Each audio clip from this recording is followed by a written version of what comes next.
Fíjate, uno de los problemas que estamos teniendo en el actual ciclo de crecimiento es que venimos de una etapa en la cual los niveles de educación y de salud de la población han sido muy bajos. Y hoy día no tenemos en muchas áreas los recursos humanos que necesitamos para poder salir adelante. En el caso médico, por ejemplo, se ha hablado de que nos faltan especialistas. Sí, efectivamente, nos faltan especialistas. Estamos perdiendo especialistas y no tenemos lo suficientes. Pero lo mismo nos pasa con ingenieros o con técnicos, ¿no?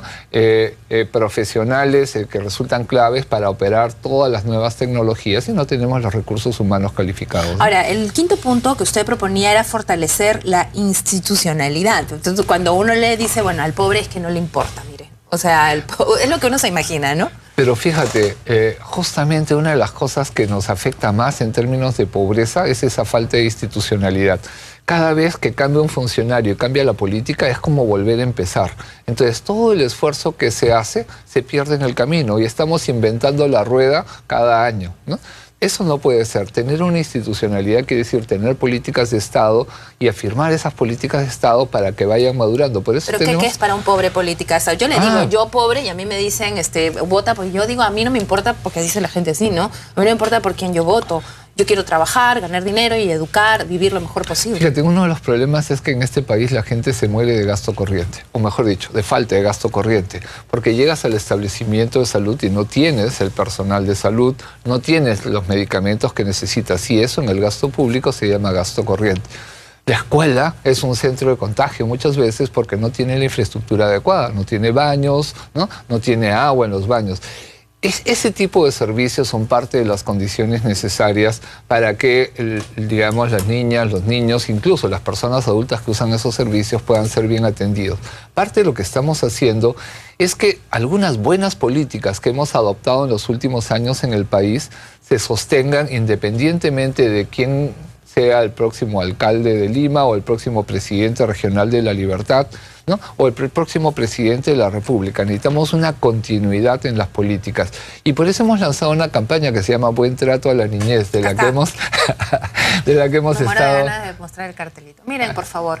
De la que hemos estado hablando en el momento previo. Fíjate, el Perú ha mejorado en algunos indicadores de una manera que somos vistos en el mundo y vienen a estudiarnos. La gente de otras partes viene a ver cómo es que hemos disminuido la desnutrición crónica o la anemia en el caso de Perú, porque hemos dado avances muy importantes. Esas políticas públicas que tienen que ver con acceso, por ejemplo, a la educación inicial, que estamos ampliando la cobertura, es muy importante que sean continuadas en el tiempo.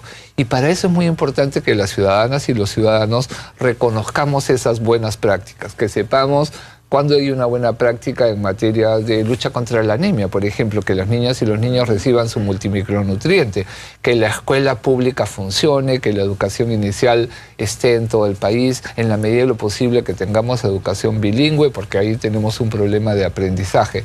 Buenas prácticas, buen trato para la niñez, que tengamos espacios públicos amigables, ¿no? Hay distritos de Lima, por ejemplo, ¿estamos en Miraflores o en San Isidro? Es San Isidro. En San Isidro hay que establecer una competencia. Miraflores, por ejemplo, para ver si el alcalde... ¿Se pone las pilas? Miraflores, por ejemplo, tiene una infraestructura pública que está pensada en espacios públicos para la niñez. Y eso, fíjense, uno dice, bueno, los niños, pero esa infraestructura pública no es solo para niños, es también la que usamos los adultos o los abuelitos cuando salimos con nuestros nietos, ¿no es cierto? Pero un espacio que es amigable con los niños es un espacio que es amigable con todas las personas. Y esa es la campaña, ¿ves? Políticas públicas de lucha contra la pobreza desde donde se produce la raíz de la pobreza. Ahora, ¿no? cuando uno empieza a ver todos los flancos que tiene el tema de la pobreza, es como un círculo, porque está el tema de los programas sociales que aupan, ¿no es cierto? Sí. Pero en ese tema, digamos, entran todos los 5 que usted nos ha dicho, o sea, tienen que funcionar juntos. Sí. ¿Cómo observa en este momento ese engranaje? Mira, ahora estamos haciendo un esfuerzo justamente para articular todas las intervenciones. Estas dimensiones, la ambiental, la social, la económica y la institucional, tienen que irse acoplando y tienen que acoplarse el nivel nacional, pero también el nivel regional y el nivel local. Una herramienta para eso que hemos trabajado son lo que se llaman los programas presupuestales, en especial los estratégicos, que permite que varios actores contribuyan. Por ejemplo, para reducir la anemia o la desnutrición, mejor dicho, necesitamos que haya agua. Pero agua no es una competencia del gobierno nacional, es una competencia del gobierno local. Entonces el gobierno local tiene que hacer su tarea. El gobierno nacional puede poner el financiamiento, el gobierno local tiene que poner agua. Alguien tiene que hacer la capacitación a la comunidad para que tenga buenas prácticas de higiene. Y ahí está salud y está educación. Pero en las regiones eso se llama la Dirección Regional de Salud, que depende del gobierno regional. Entonces necesitamos ir cooperando. Los programas presupuestales ayudan a eso, a mirar qué resultado queremos y qué le toca hacer a cada uno y cuánto está poniendo de plata en esta tarea. ¿En qué parte funcionan más? Mira, nosotros en este momento estamos haciendo un balance en el país porque el año 2010, 23 de los actuales presidentes regionales suscribieron acuerdos de gobernabilidad. Y los otros, que nos faltaron 3, ¿no es cierto?, se han ido sumando a estos compromisos. En este momento las mesas, porque hay mesas en todas las regiones con los gobiernos regionales, están haciendo un balance de cómo estamos. Hay 16 regiones que ya completaron su balance. Y lo que nos dice esta información es que en algunos temas estamos mejor que en otros. En los temas de salud en general hemos caminado bien. Algunas regiones lo han hecho mejor que otras y lo que estamos tratando de ver es cómo lo hacemos mejor todavía. En educación también hay un esfuerzo para cerrar brechas de cobertura. En educación inicial hemos hecho una campaña con el Ministerio de Educación y con las regiones que se llama Buen Inicio para garantizar que las chicas, los chicos tengan la mayor cantidad de horas de clase. Son parte de los esfuerzos para que estas metas que nos hemos trazado y que cada gobierno regional se ha comprometido las podamos declarar cumplidas el próximo año, ¿no? Claro, hay que ponerse metas en cada región de todas maneras. Eso es muy importante de la estrategia de intervención. Ahora, sigue siendo igual el tema rural el gran problema de la pobreza. Sí. Ahora, tenemos metas diferenciadas para espacios urbanos y para espacios rurales, ¿no? Por ejemplo, en el año 2001, en las zonas rurales, los hogares con necesidades básicas insatisfechas eran 8 de cada 10, ¿no?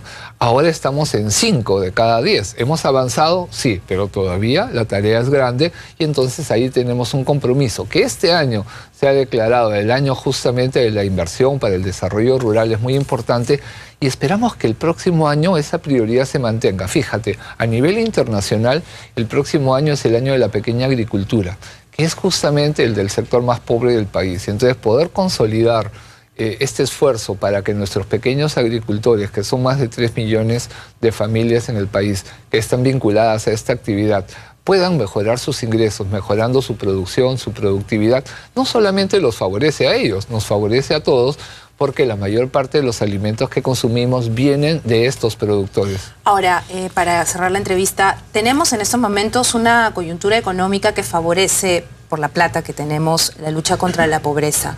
¿Qué importancia le da usted al crecimiento económico como alguien que ha liderado por años este tema? Mira, para nosotros el crecimiento es un factor clave, pero lo que nosotros estamos planteando es cómo se conectan crecimiento con empleo, ingresos de la población y lucha contra la pobreza. Esa articulación es la más importante. Fíjate, a principios de los 2000, en los primeros años de los 2000, 2001, 2002, hasta el 2003, teníamos tasas altas de crecimiento, pero con muy poco impacto en empleo y, por tanto, con muy poco impacto en la lucha contra la pobreza. En el tiempo, ese impacto en empleo se fue produciendo, ¿no? Y al generarse impacto en empleo, también se ha generado impacto en ingresos. Eso no solamente favorece al asalariado, porque el asalariado compra y compra alimentos, por ejemplo, y quien lo produce es nuestro productor rural. Y además, ahora que hemos reivindicado legítimamente la cocina peruana, más, ¿no es cierto? Claro. Papas nativas no debe faltar, por ejemplo, claro, en la casa, ¿no? Y eso genera oportunidades de empleo e ingreso para productores que no son asalariados, pero que sí abastecen a las ciudades. Ese círculo es un círculo virtuoso. Generar crecimiento asociado con empleo, ¿no? Con demanda interna es un círculo virtuoso y hay que sostenerlo. No podemos crecer solamente por el componente internacional. Tenemos que aprender a crecer también por el componente interno y la demanda interna puede ser un componente importante. Eso no quiere decir que no hay que exportar, ni mucho menos, ¿no es cierto? Y además hay actividades que son muy interesantes. Turismo, por ejemplo, ¿no? Hay formas de turismo, y Costa Rica es un ejemplo de eso, ¿no? En la cual toda la población interviene y genera oportunidades, ¿no? De ingresos. Turismo vivencial, por ejemplo, ¿no? Turismo, Hay varias formas. Ver pajaritos, por ejemplo, es uno de los turismos más acá rentables. También turismos vivenciales pequeños, integrados a la comunidad también, ¿no? Sí, oportunidades tenemos muchas. Federico, se me acabó el tiempo, le comprometo para una próxima vez. Con mucho gusto, de verdad, mucho gusto de estar contigo y estar con nuestros televidentes. Muchas gracias. Vámonos ahora al Congreso de la República con Igor Malca. Igor. Así es, Ana, porque como habíamos ya señalado,